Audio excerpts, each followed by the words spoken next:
নমস্কার। আজকে আবার একটি নতুন ব্লগে আপনাদের সবাইকে স্বাগত জানাই। আশা করি আপনারা সবাই খুব ভালো আছেন, আমিও ভালো আছি। আজকের ব্লগটা আরম্ভ করছি ষষ্ঠীর সন্ধ্যে থেকে। আজকে আমরা বেড়াতে যাচ্ছি ব্যাঙ্গালোরের একটা অন্যতম ঠাকুর দেখতে, যেটা বলা যেতে পারে যে সেরা দুর্গাপুজোর যে তালিকা রয়েছে 1 থেকে 10-এর মধ্যে এই প্যান্ডেলটা থাকে। নাম হচ্ছে বর্ষা মহাপুজো। এটা রয়েছে HSR লেআউট, সারজাপুরা মেন রোড। নমস্কার, আজ হচ্ছে শুভ ষষ্ঠী। আপনাদের সবাইকে জানাই শুভ ষষ্ঠীর অনেক অনেক শুভেচ্ছা। এখন বিকেল 5:30 মতন বাজে, আমরা সবাই মিলে যাচ্ছি পুজো পরিক্রমা। সঙ্গে চলুন আপনারা। এই যে দেখুন, আমরা এখানে এসে পৌঁছেছি। সবাই মিলে ঠিক করেছিলাম এক জায়গাতে এসে ওইখান থেকে ক্যাব করা হবে, আর দাঁড়িয়েছিলাম। আর এই বাচ্চাগুলো দেখুন সুন্দর সেজেগুজে নিচে নামছে। এগুলো কোনো নাচের স্কুলের বাচ্চা। আমি আপনাদের পঞ্চমীর ব্লগে বলেছিলাম যেখানে প্রতিটি পুজো প্যান্ডেলের পাশাপাশি একটা স্টেজ করা থাকে, যেখানে ষষ্ঠীর থেকে নিয়ে নবমী পর্যন্ত প্রতিদিনই কিছু না কিছু অনুষ্ঠান হয়। এই বাচ্চাগুলো মনে হয় কোনো একটা প্যান্ডেলে পারফর্ম করবে। আর এদিকে দেখুন আমাদের ক্যাব চলে এসছে। তবে জানেন, মনটা ভীষণ খারাপ লাগছে। অমরদা আর মৌমি যাচ্ছে না। মৌমির হঠাৎ করেই শরীরটা খারাপ হয়ে যায়। আমরা ওদের জন্য অপেক্ষা করছিলাম, কিন্তু ওরা বলল তোমরা আর আমাদের জন্য অপেক্ষা করো না, তোমরা ঘুরে আসো। আগামীকাল আশা করি আমার শরীর ভালো হয়ে যাবে। আগামীকাল থেকে তোমাদের সঙ্গে ঘুরবো। আর জানেন, আমরা সেই 6টার থেকে ক্যাব বুক করছিলাম, এখন বাজে 7:15। কোনো মতেই আর ক্যাব বুক করছিল না। 2-1টা বুক হয়েছিল, কিন্তু ওনারা 4-5 মিনিট পরেই নিজেরাই ক্যান্সেল করে দিচ্ছিল। এই করতে করতে আমাদের অনেকখানি দেরি হয়ে গিয়েছে।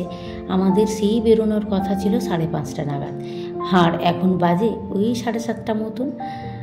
এখান থেকে ওই বর্ষা পুজো প্যান্ডেলটা যেটা বলছি HSR লেআউট, সেটা ওই 20 কিলোমিটার মতন দূরত্ব রয়েছে। কিন্তু এই দূরত্বটাই অতিক্রম করতে আমাদের যে কতটা সময় লাগবে আমরা নিজেরাও জানি না। রাস্তাতে ভীষণ পরিমাণে ট্রাফিক, যেগুলো আপনাদের সঙ্গে সমস্তটা তুলে ধরা হয়নি। যে লাইট দিয়ে সাজানো জায়গাটা দেখতে পাচ্ছেন, এটা হচ্ছে হুডি। এটা একটা অবাঙালিদের পুজো হয়, ভীষণ সুন্দরভাবে সাজায়। তবে এটা সময় পেলে আমরা আসবো। এটা আমাদের বাড়ির থেকে ওই 1.5 থেকে 2 কিলোমিটার মতন দূরত্ব রয়েছে। এইখানটাতে খানিকটা জায়গা দেখতে পেলাম যে একটুখানি ফাঁকা রয়েছে, সেই জন্য ভিডিওটা করলাম।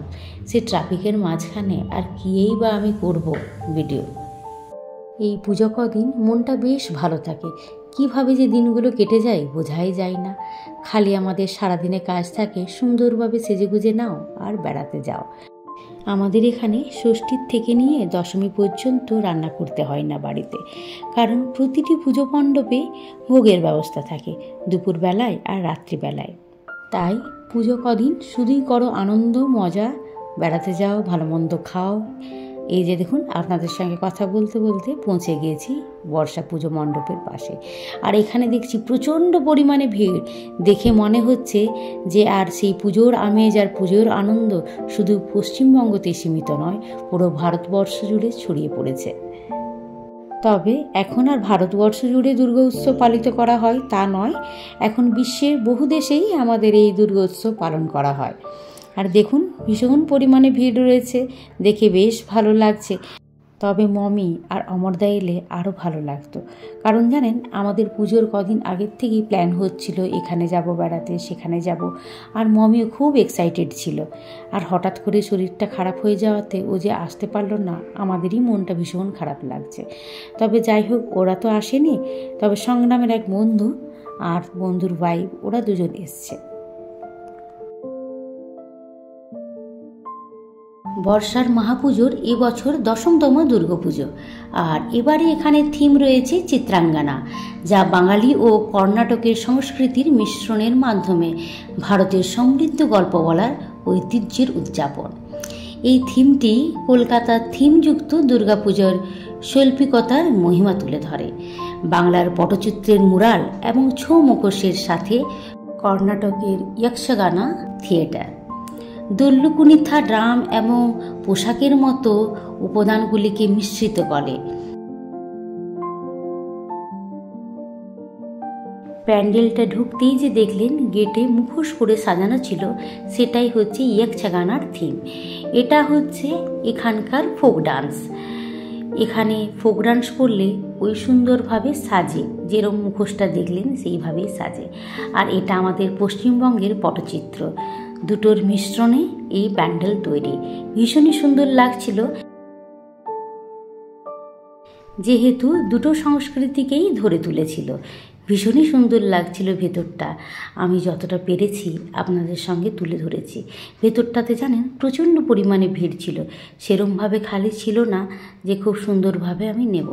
আর এই যে মায়ের মুখখানাটা দেখুন, তবে এটাও অনেকটা দূর থেকেই আমি নিয়েছি, খুব একটা সামনে যাওয়ার সুযোগ আমি পাইনি, এতটাই পরিমাণে ভিড় ছিল।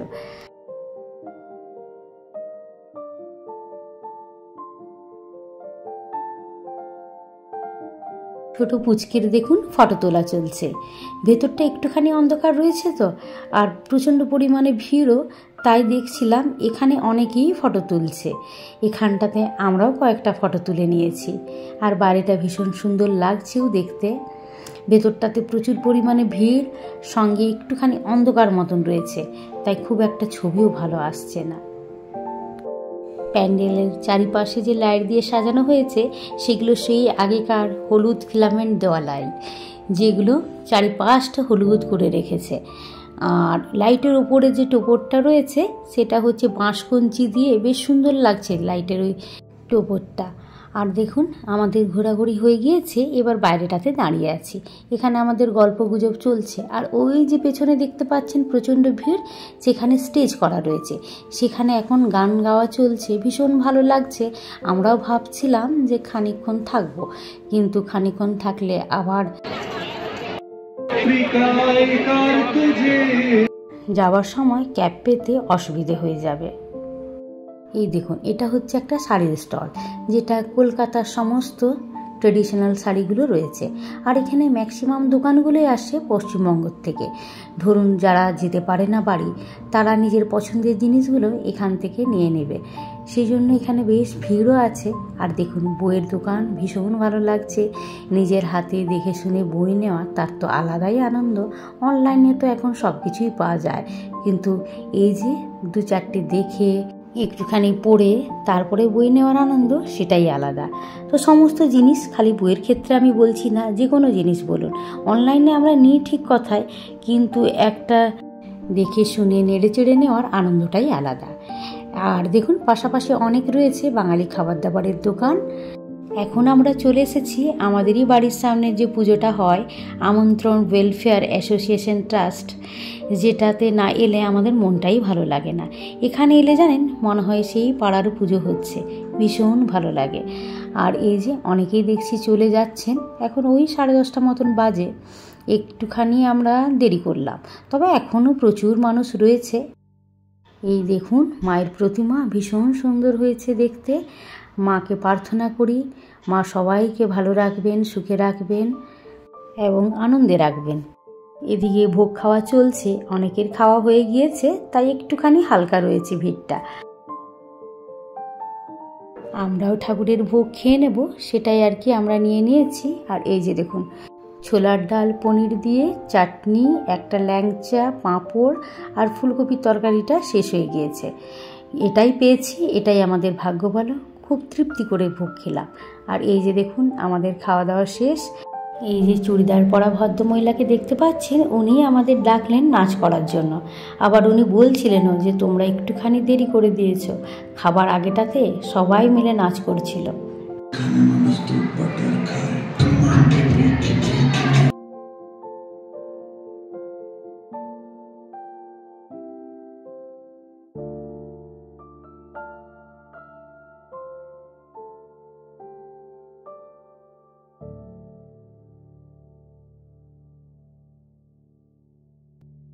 পুরো গানটা দিতে পারছি না, কপিরাইটের সমস্যা রয়েছে বলে। আর জানেন আমি খুব একটা নাচ পারি না, ওই ওদেরই সমস্ত দেখে শুনে নাচ করছি আর কি। এই পুজো কদিন গানের তালে তালে হাত পা নাড়লেই হচ্ছে, আনন্দ করা নিয়ে কথা, তাই না বলুন? হোয়াইট চুড়িদার পরা আর এই রুবি খুব সুন্দর নাচ করছিল। ওদের নাচগুলো দেখে দেখেই আমি নাচ করছিলাম। এই দুটো বাচ্চা মেয়েও খুব সুন্দর নাচ করছিল, ওরাও আমাদের টেনে টেনে নিয়ে আসছিল নাচ করো বলে। ভীষণ ভালো লাগলো সবার সঙ্গে নাচ করে আনন্দ করে। আর এখানে জানেন প্রতিদিনই এরম রাত্রিবেলার সময়তে এখন অনুষ্ঠান হবে, নাচ হবে, তারপর খাওয়া দাওয়া করে একটু গল্পগুজব করে সবাই যে যার বাড়ি ফিরে যায়। ভিডিওটা তাহলে আজকে এখানেই শেষ করছি। আর ভিডিওটা কেমন লাগলো অবশ্যই কমেন্টের মাধ্যমে জানাবেন। ভালো লাগলে একটা লাইক করে দেবেন, আর যারা এখনও সাবস্ক্রাইব করেননি সাবস্ক্রাইব করে আমার পাশে থাকবেন। আপনারা সবাই ভালো থাকবেন, সুস্থ থাকবেন। আবার একটি নতুন ব্লগে দেখা হবে। নমস্কার।